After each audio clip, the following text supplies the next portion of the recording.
Digi for tech YouTube channel में आप सभी का स्वागत है। आज का टेक न्यूज नंबर 394 है। इस चैनल को आपको सब्सक्राइब करना है, बेल बटन दबाना है, ऑल नोटिफिकेशन आइकॉन क्लिक करना है, इस वीडियो को लाइक करना है, साथ में शेयर करना है। आज का टेक न्यूज काफी लंबा होने वाला है, तो जल्दी जल्दी हम अपना टेक न्यूज स्टार्ट करते हैं। मोटोरोला का X40 फोन जो है ये दिसंबर 15 को लॉन्च होने वाला है। इसमें आपको स्नैपड्रैगन का 8 Gen 2 वाला प्रोसेसर मिलेगा और इसका लीक प्राइस आया है 37,000। इसमें कमाल के स्पेक्स हो सकते हैं। 60 मेगापिक्सल का सेल्फी है, रियर मेगापिक्सल जो है वो 50 मेगापिक्सल का मेन कैमरा है, 60 वॉट की चार्जिंग है और स्टॉक एंड्रॉइड के साथ आएगा out of the box Android 13। देखने वाली बात ये होगी कि ये X40 के नाम से ही इंडिया पे आता है कि एज सीरीज के नाम से आता है, क्योंकि इंडिया पे ये वाला सीरीज तो जनरली हमें देखने को नहीं मिलता है। चाइना ने यूएस के सर्वर से हैक किया $20 बिलियन का, और ये जो अमाउंट था ये कोविड-19 रिलीफ फंड से हैक किया गया है। तो ठीक है भाई, चाइना अपने हरकतों से सुधरने वाला नहीं है और चाइना और यूएस के बीच की बात है, उन दोनों को आपस में निपटने दो। ठीक है, आगे बढ़ते हैं। एफबीआई ने नैप के ब्लॉक पार्टी जो सीटीको है, रिकेश थापा, इनको अरेस्ट कर लिया है क्योंकि इन्होंने 1.33 करोड़ यानी कि 10 बिटकॉइन का स्टीलिंग करते हुए ये पकड़े गए हैं। अब इनके ऊपर कोर्ट केस चलेगा। अगर ये गुनहगार साबित होते हैं तो 20 साल तक का इनको जेल हो सकता है। ठीक है। आईक्यू का 3 नया फोन आज लॉन्च हो चुका है और उसी तरीके से रियलमी का भी फोन लॉन्च हो चुका है। तो आप न्यूज पे कंटिन्यू रहे, जल्दी बात करते हैं। आईक्यू का Neo 7 SE जो है ये लेटेस्ट मीडियाटेक डायमेंसिटी 8200 के साथ रिलीज हुआ है और इस फोन के साथ ही मीडियाटेक ने अपने इस नए प्रोसेसर को अनवील किया है। इसमें आपको 120 वॉट की फास्ट चार्जिंग मिलती है और Android 13 out of the box मिलेगा। इसमें काफी सारे रैम स्टोरेज वेरिएंट है। सबसे बेसिकली अगर बात करें तो 25,000 से ये स्टार्ट हो जाता है 8 GB रैम 128 GB के साथ। इसमें मेन कैमरा बस काम का है 64 मेगापिक्सल, सेल्फी 16 मेगापिक्सल है। सेकेंडरी कैमरा को हटा दें आप, सेकेंडरी और टर्सरी कैमरा को। बाकी एमोलेड डिस्प्ले, फास्ट चार्जिंग सब कुछ आपको मिल जाएगा और गेम खेलने के लिए लो बजट में काफी अच्छा रेस्पॉन्सिव फोन है, तो इसे आप बिल्कुल कंसीडर कर सकते हैं। लुक डिजाइन भी काफी अच्छा है क्योंकि ये वीवो का सब्सिडियरी ब्रांड आईक्यू की तरफ से आता है, तो आप इसे ट्राई कर सकते हैं। लो बजट पे फ्लैगशिप किलर के नाम से ये आपको मिल जाएगा। आईक्यू का 11 प्रो भी आया है और 11 आया है। दोनों ही फोन में कोई प्रॉब्लम नहीं है, दोनों ही अच्छे फोन है, बस प्राइस थोड़ा सा मुझे ज्यादा लगा है। अब होपफुली ये लॉन्च हुआ है, उसके बाद धीरे धीरे प्राइस कट तो देखने को मिल ही जाता है, तो उतने टेंशन की बात नहीं है। सबसे पहले हम प्राइस से ही चालू करते हैं। आईक्यू 11 प्रो जो है उसका स्टार्ट वेरिएंट है 60,000 का, वहीं आईक्यू 11 जो नॉर्मल विदाउट प्रो वाला है उसका स्टार्टिंग वेरिएंट है 45,000 और आईक्यू 11 SE जो मैंने बताया उसका स्टार्टिंग वेरिएंट है 25,000। ठीक है, मतलब 25,000 और 45,000 और 60,000 ये इनके स्टार्टिंग वेरिएंट है। और इसमें आईक्यू के नंबर वाला जो सीरीज है 11 सीरीज, उसमें आपको टॉप मॉडल जो मिलेगा वो 16 GB रैम के साथ मिलेगा, 512 GB स्टोरेज और इसमें पूरे DDR5 रैम को यूज किया गया है। थोड़ी सी हाईलाइटिंग स्पेक्स की बात करते हैं। 11 प्रो पे आपको स्नैपड्रैगन का 8 Gen 2 मिल रहा है, 4700 mAh बैटरी और 200 वॉट की चार्जिंग मिल रही है। और वहीं आईक्यू 11 पे आपको मीडियाटेक का डायमेंसिटी 9000 वाला प्रोसेसर मिलेगा और इसमें 120 वॉट की फास्ट चार्जिंग मिलेगी 5000 बैटरी के ऊपर। और वीवो का डिस्प्ले इंटेलिजेंट चिप जो V2 है, जो रिफ्रेश रेट को कंट्रोल करने के लिए यूज किया जाता है, वो दोनों ही मॉडल पे आपको लगा के दिया गया है। Android 13 out of the box मिलेगा। दोनों पे सेल्फी 16 मेगापिक्सल ही रहने वाला है। सैमसंग का E6 एमोलेड डिस्प्ले मिलेगा जो कि 2K रिजोल्यूशन को सपोर्ट करता है और LTPO वर्जन 4.0 के साथ आता है। तो इस तरीके के कमाल स्पेक्स के साथ ये फोन आता है। काफी अच्छे लुक डिजाइन और लेदर बैक फिनिश के साथ आता है। बस थोड़ी सी प्राइस की बात है, वो खैर देखने वाली बात होगी। होली सेल है यार, दिवाली सेल है, आप लोगों को लॉन्च ऑफर पे बहुत सारे ऑफर्स मिल भी जाएंगे। नोकिया का X10, X20 को एंड्रॉइड 13 का OTA अपडेट आ चुका है। एक ही बार में अगर आपको दिखा रहा है तो कर लो अपडेट, क्योंकि नोकिया का जो फोन है उसमें सॉफ्टवेयर से नोकिया अपना फोन को डेड कर रहा है, ऐसा कोई गलत काम नोकिया नहीं कर रहा है। तो आप रिलैक्स होके इसके फोन को अपडेट कर सकते हो।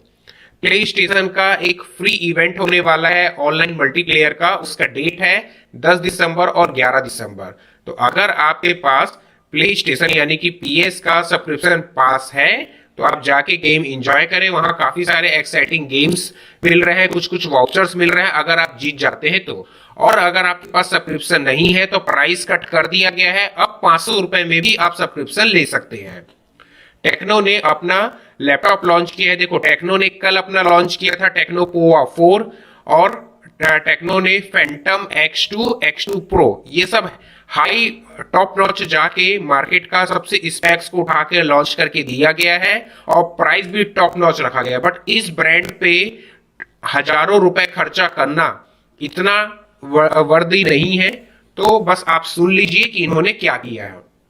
इनका जो लैपटॉप है इस पे आपको जो स्टार्टिंग मॉडल है जिसका नाम है मेगा S1, इसमें आपको 1,23,000 रुपए का मिलता है यानी कि $1,500। और दूसरा मॉडल इनका है टॉप मॉडल, वो है $1,600, 1,31,000 का।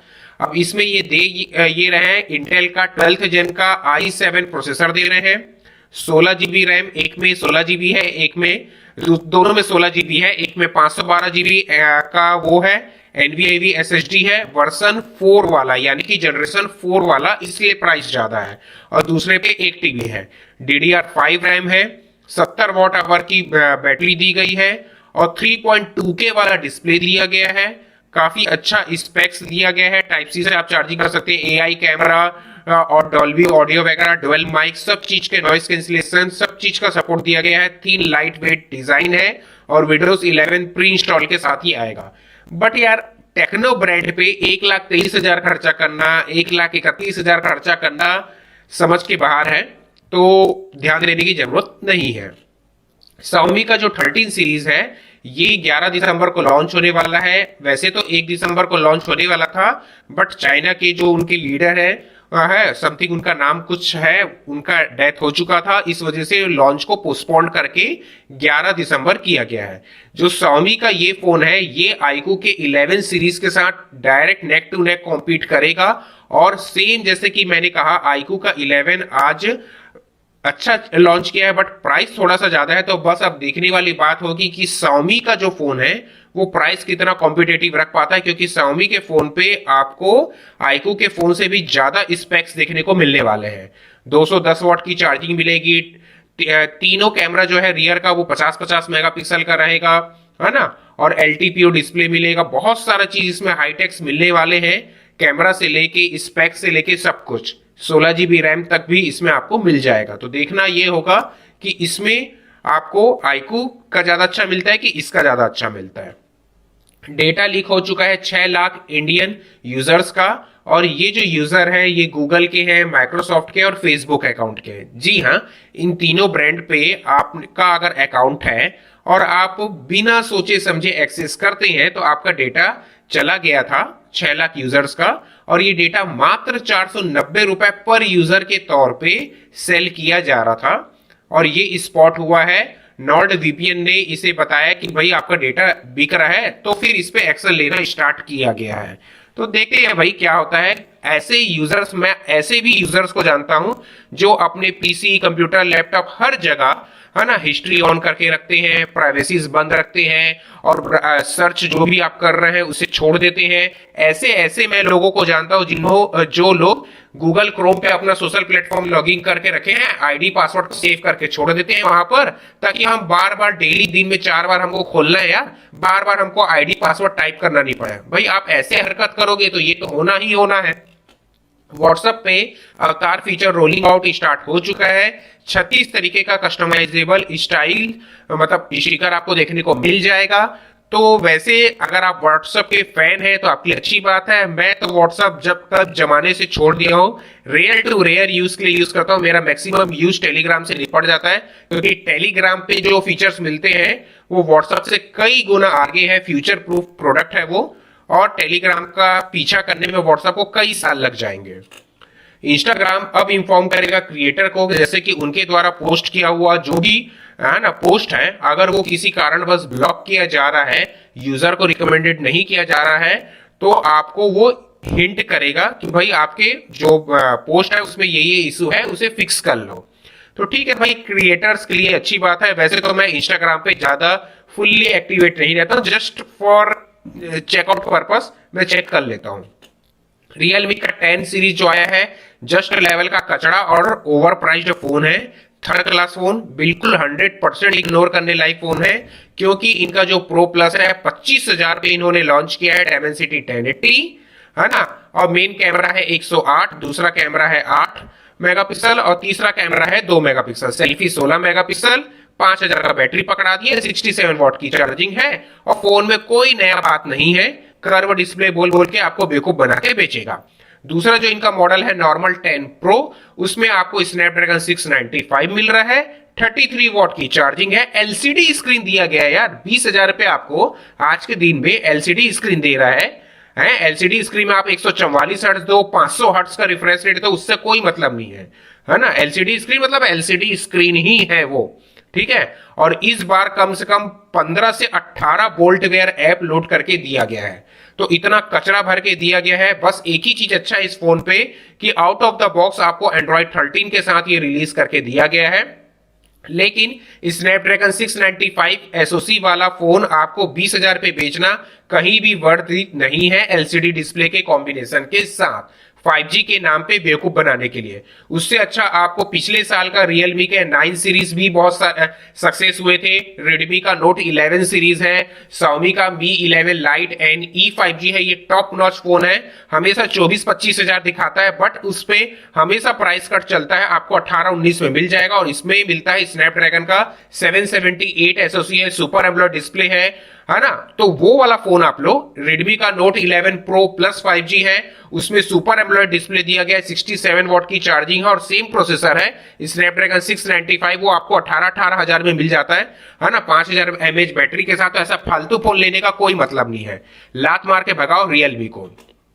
आईफोन का जो रिपेयर प्रोडक्ट है ना, फ्रेंच इन्वॉल्वमेंटल कैंपेन ने केस कर दिया है, बोला है कि तुम एक तो राइट टू रिपेयर वाला इनके लिए लॉ लाया गया, यूरोप ने बोला कि राइट टू रिपेयर लाओ, ले देके इन लोग मजबूरी बस है ना राइट टू रिपेयर तो ला दिए। अब रिपेयर करने के लिए ना आपको स्क्रू ड्राइवर दे रहे हैं, फोन को खोलने के लिए आपने फोन खोला है, आपका जो पार्ट्स खराब हो रहा है उसको स्टॉक में नहीं रख रहे हैं। इस टाइप का चीप हरकंडे ये अपनाते रहता है आईफोन, क्योंकि आईफोन कुछ भी आपको प्रॉफिट का जो 1% का भी मार्जिन ना अपने सर्विस सेंटर से अलावा बाहर जाने को देना ही नहीं चाहता, वो तो मजबूर हो जाता है। इस वजह से ये हरकत करते रहता है ये, ठीक है।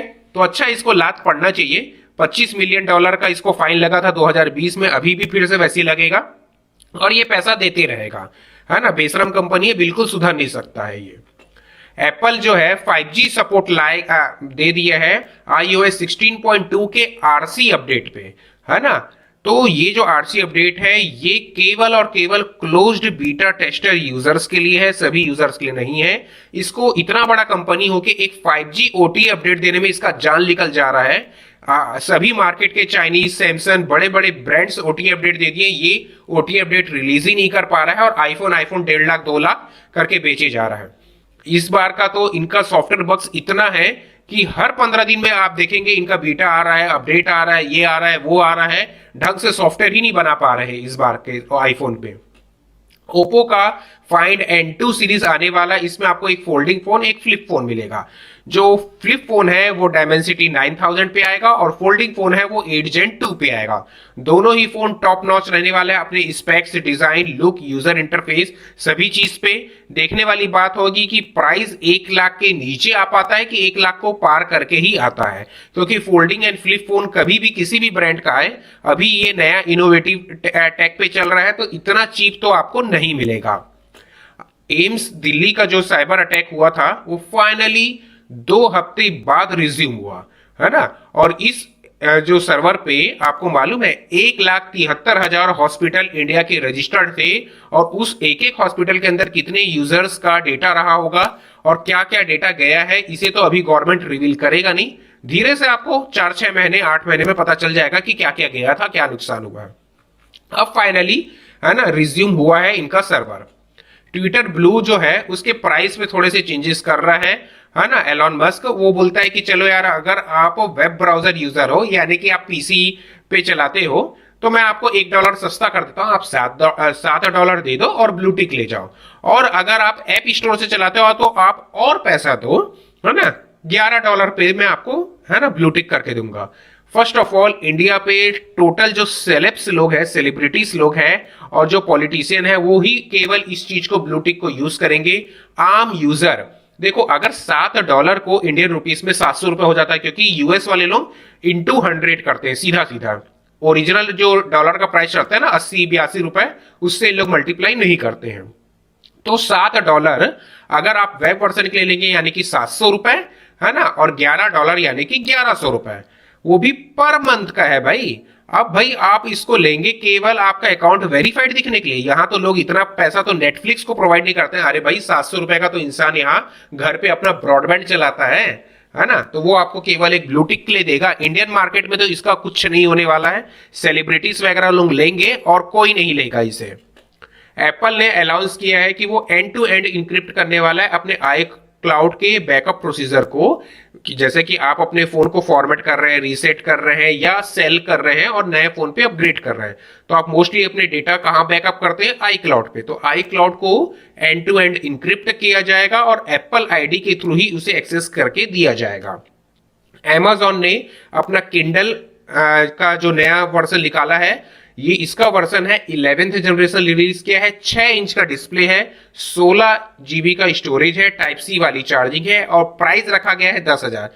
देखो यार, किंडल प्रोडक्ट वैसे तो अच्छा है, बट 10,000 पे आप 2-3 हजार और लगाओगे, आपको एक कलरफुल डिस्प्ले मिल जाएगा, टैबलेट मिल जाएगा एंड्रॉइड यूजर इंटरफेस के लिए। और 10,000 पे एक किताब के जैसे केवल स्टोरी पढ़ने के लिए, जो एकदम से जो रीडिंग हैबिट्स पे जिनका रूटीन डिसाइडेड रहता है ना, केवल ये वही लोग यूज करेंगे। मतलब रेयर परसेंटेज ऑफ यूजर्स इसके ग्राहक रहते हैं, सभी यूजर्स के लिए ये प्रोडक्ट नहीं होता है। आरबीआई एक ट्रिक लगा रहा है, मतलब एक प्रोसीजर टेस्टिंग कर रहा है जिसमें सिंगल ब्लॉक फैसिलिटी यूज किया जाएगा मल्टीपल डेबिट्स के लिए। यानी कि ये प्रोसीजर क्या है, जब आप ऑनलाइन ट्रांजैक्शन करेंगे तो आपका डेटा क्या है कार्ड का, वो इनक्रिप्ट रहेगा जब आप ऑनलाइन शॉपिंग कर रहे हैं अमेजोन और फ्लिपकार्ट पे। साथ में वो जो प्रोडक्ट आपके घर पहुंच के आपको सक्सेसफुल डिलीवर होगा, तब आपके बैंक अकाउंट से पैसा कटेगा। तो आपने ट्रांजैक्शन कर दिया, प्रोसीजर दे दिया है, बट वो क्या है, आपके पास से बैंक खाते से कट के डायरेक्ट फ्लिपकार्ट के पास नहीं पहुंचेगा जब तक कि आपको प्रोडक्ट सक्सेसफुल डिलीवर नहीं होता है। तो ये अच्छी बात है, क्योंकि फ्लिपकार्ट का फ्रॉड बहुत ही ज्यादा बढ़ चुका था।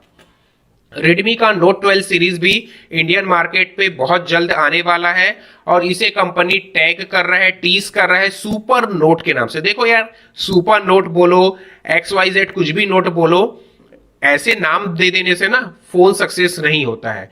और रेडमी कंपनी का भी ना हरकतें पागलों जैसी हो गई है, जैसे रियलमी हो गया है। ये दोनों कंपनी जब इनिशियली इंडिया पे आई थी तब अच्छे थे, अब इन लोग ना धीरे धीरे कचरा होते जा रहे हैं। तो अगर रियलमी क्या किया है, जो चाइना में फोन लॉन्च किया था रियलमी का अपना नंबर सीरीज 10 सीरीज, उसको एज इट इज उठा के इंडिया पे ला दिया है, कोई चेंज नहीं किया, तो वो फोन तो फ्लॉप है, आपको लेना नहीं है।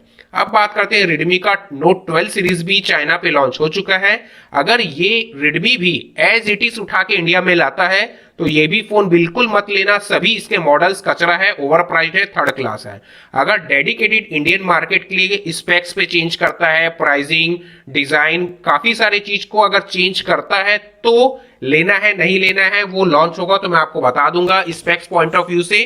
बाकी आप भूल जाइए, अभी फिलहाल इतना एक्साइटमेंट रखने की जरूरत नहीं है, क्योंकि अगर डायमेंसिटी 1080 के साथ आया तो कस्टम रोम तो आपको मिलेगा नहीं, और स्नैपड्रैगन 695 वाला चिंदी प्रोसेसर आएगा तो उसमें 4K वीडियो रिकॉर्डिंग भी लैग करता है। तो ऐसा नहीं है, मेरे अकॉर्डिंग ये आना चाहिए स्नैपड्रैगन के 782 SoC के साथ आना चाहिए, है ना। सबसे बेस मॉडल आना चाहिए स्नैपड्रैगन 4 Gen 1 के साथ, मिड वाला मॉडल आना चाहिए स्नैपड्रैगन के 778 के साथ, और टॉप मॉडल आना चाहिए स्नैपड्रैगन 782 के साथ। तो इस टाइप के प्रोसेसर के साथ आना चाहिए, और 200 मेगापिक्सल का कैमरा होना चाहिए, 5000 mAh की battery, super AMOLED display, 120 hertz का refresh rate, and out of the box MIUI 14, Android 13 और 67 वॉट की चार्जिंग। बेस मॉडल पे, अपर मॉडल पे 120 वॉट और टॉप मॉडल पे 210 वॉट की चार्जिंग, और बेस मॉडल के लिए 6 GB का रैम बेसिक होना चाहिए, टॉप मॉडल के लिए 12 GB का रैम टॉप नॉच होना चाहिए, और ये सब होना चाहिए 25,000 से अंदर के बजट पे, तभी ये फोन सक्सेस कहलाएगा। Xiaomi इंडिया के जो बिजनेस चीफ एग्जीक्यूटिव है रघु रेड्डी, उन्होंने रिजाइन कर दिया है, अभी वो नोटिस पीरियड में है। तो Xiaomi का तो वैसे भी इंडिया पे है, एसेट को फ्रीज किया गया था, बहुत सारा चीज किया गया है, तो Xiaomi का इंडिया भी कंडीशन कुछ ठीक ठाक नहीं है। उबर के ऊपर भी 21 मिलियन का फाइन लगा है ऑस्ट्रेलिया पे, काफी अच्छी बात है। और फाइन इसलिए लगा है कि मिसलीडिंग एड दिखाया गया है। जैसे कि सपोज उबर बोल रहा है कि आप 50 रुपए दो, 5 किलोमीटर का मैं आपको ट्रेवलिंग प्रोवाइड करता हूं, लेकिन जब आप बुक करेंगे तो आपको लगभग 100-120 रुपए देना पड़ जाता है वही 5 किलोमीटर के ट्रेवलिंग के लिए। तो इंडिया ही एक ऐसा कंट्री जहां कोई रूल्स रेगुलेशन लॉ नहीं है टेक्नोलॉजी से रिलेटेड, है ना। बाकी आप यूरोपियन यूनियन ले लो, ऑस्ट्रेलिया ले लो, इवन है ना इंडोनेशिया, कहीं भी ले लो, सब जगह नियम है और सब जगह बड़े बड़े कंपनीज के ऊपर फाइन लगता है। इंडिया पे एयरटेल हो गया, जियो हो गया, इन लोग टावर दिखाते हैं पहाड़ में, धरती को खोद के आप 1000 फीट नीचे भी बैठे ना तो भी आपको है ना 6G लेवल का इंटरनेट स्पीड मिल रहा है। इस तरीका का इन लोग मिसलीडिंग एड दिखाते हैं। आपने फेस में क्रीम लगाया और आप भाई यूएस के सिटीजन्स के जैसे गोरे चिट्टे हो गए। आप थे पहले नाइजीरियन, आपने एक ठो क्रीम लगाया, सीधा यूएस के जैसे गोरे हो गए। तो ऐसे मिसलीडिंग एड्स यहां चलते हैं जिसके ऊपर कोई एक्शन नहीं होता है इंडियन मार्केट पे। सैमसंग का एक बजट सेगमेंट का फोन स्पॉट हुआ है, गैलेक्सी A14 5G, और इसमें सैमसंग का नया 5G प्रोसेसर मिलेगा एक्सिनोस 1330, यानी कि 1330। ये जो प्रोसेसर है इसको आप समझ लीजिए, वन वर्ड में मैं बताऊं तो डायमेंसिटी 700 जो है ना उसी के लेवल का ये प्रोसेसर है, क्योंकि एक्सिनोस प्रोसेसर कभी भी वाव फैक्टर वाली बात नहीं होती है ना। मीडिया टेक का डायमेंसिटी 8200 आज लॉन्च हुआ है ऑफिशियली, और ये फर्स्ट फोन आ चुका है iQOO 7 SE के साथ, उसी के साथ इसे अनवील करके दिया गया है। इंटेल का जो आर का ड्राइवर है उसमें गेमिंग परफॉर्मेंस इंप्रूव हुआ है 2x तक का। तो अगर आपने परचेस किया है इंटेल का आर का ग्राफिक तो उसके अपडेट कर लीजिएगा ड्राइवर को, ताकि आपको परफॉर्मेंस काफी अच्छा देखने को मिले।